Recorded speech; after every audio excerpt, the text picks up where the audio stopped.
Welcome to SBS News in Easy English. I'm Stephanie Corsetti.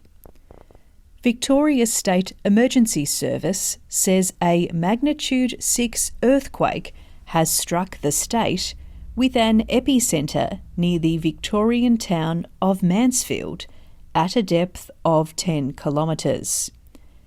Witnesses have told SBS the shaking was felt for around 30 seconds. The initial quake was followed by a number of smaller aftershocks. The shaking was felt across Victoria as well as in the ACT and parts of New South Wales. There are reports of some building damage.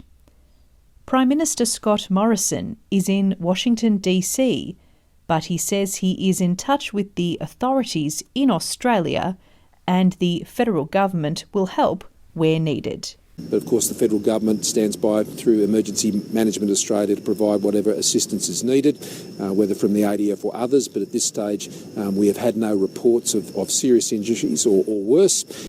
Victoria's Premier, Daniel Andrews, has condemned the violent protests that took place on Tuesday when demonstrators brought Melbourne and the Westgate Bridge to a standstill.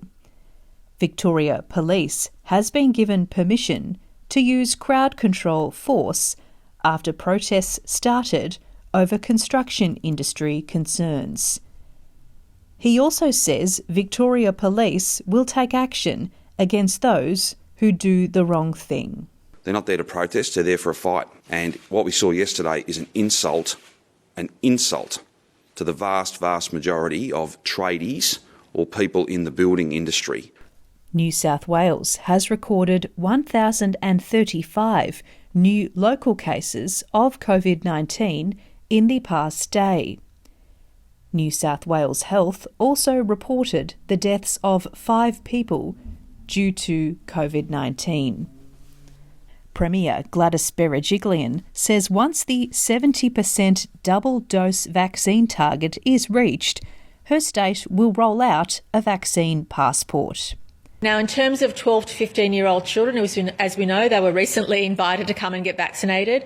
Pleasingly, a quarter of that age cohort, so 25% of 12 to 15-year-olds have already received the vaccine in New South Wales. United States President Joe Biden is hailing a new partnership with Australia and the United Kingdom, saying it is in the best interests of global allies. President Biden declared his country has no closer and more reliable ally than Australia. Prime Minister Scott Morrison and Mr Biden held their first in-person one-on-one meeting in New York. The United States and Australia are working in lockstep on the challenges ending COVID, addressing the climate crisis, defending democracy, shaping the rules of the road for the 21st century. And Sydney's New Year's Eve family fireworks show has been cancelled for the second year in a row, despite plans to reopen the city in coming weeks. The city's midnight display will go ahead, with discussions on potential crowd limits continuing.